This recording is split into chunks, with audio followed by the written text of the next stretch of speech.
E9 news కి స్వాగతం. నా పేరు కళ్యాణి. సబ్బవరం సాయినగర్ కాలనీలో ఉరివేసుకుని మహిళ మృతి. ఈమె వివాహాలకు, ఫంక్షన్లకు ఆడవారిని అందంగా తయారు చేసే బ్యూటీషియన్. భర్త గ్యాస్ డీలర్ దగ్గర గ్యాస్ సప్లై చేసే బాయ్గా పనిచేస్తున్నాడు. దాంపత్య జీవితం అంటేనే హిందువులకి ఒక మణిరత్నం లాంటిది. అటువంటిది భార్య, భర్త, అత్త, మామ, పిల్లలు, ఇది ఒక కుటుంబం. భర్త మీద భార్యకు, భార్య మీద భర్తకు అవగాహన లేకపోతే ఆ కాపురం ఎంతో కాలం నిలబడదు. దీనికి ఉదాహరణ ఈ ఆత్మహత్య.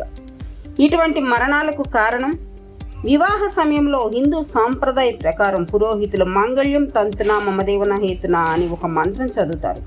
దాని అర్థం జీవితంలో భార్య, భర్త కలిసి నిండు నూరేళ్లు ఉండాలని అర్థం. కానీ ఈ సాంప్రదాయాన్ని యువత అర్థం చేసుకోలేక ఇబ్బంది పడుతుంది. నిన్న కాక మొన్న పెందుర్తి మండలం అప్పన్నపాలెం అనే గ్రామంలో జరిగిన సంఘటన దీనికి ఉదాహరణ. తన భర్త అమ్మ మాటలు వింటున్నాడని కోడలు అత్తను కుర్చీలో కూర్చోపెట్టి తాళ్లతో కట్టి పెట్రోల్ పోసి అగ్గిపెట్టిన సంఘటన మరొక ముందే సబ్బవరంలో ఈమె ఇలా చేసింది. ఇటువంటి మనస్తత్వం ఉన్న మనుషులకి ఎవరు జవాబుదారీ అని వెతికితే ఏమీ కనిపించదు.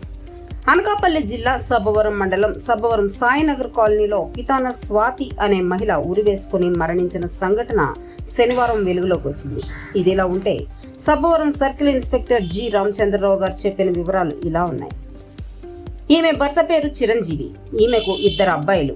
అయితే భర్త, భార్య కొన్ని విషయాల్లో అవగాహన లోపంతో ఎప్పుడు గొడవ పడుతూ ఉండడంతో ఈమె ప్రవర్తన భర్తకు నచ్చకపోవడంతో ఎన్నోసార్లు తమ అత్తమామలకు చెప్పటం జరిగింది. అయితే ఆమె తల్లి చెప్పిన మాట కూడా ఈమె వినిపించుకోలేదు. నా అల్లుడు చాలా మంచి వ్యక్తి, నా కుమార్తె లేనిపోని అలవాట్లకు పడి ఈ అగత్యానికి పాల్పడిందని తల్లి చెప్పడం జరిగింది. ఈ విషయమై స్థానిక సర్కిల్ ఇన్స్పెక్టర్ జి రామచంద్రరావు గారు కేసు నమోదు చేసి దర్యాప్తు చేస్తున్నామని విలేకరులకు చెప్పారు.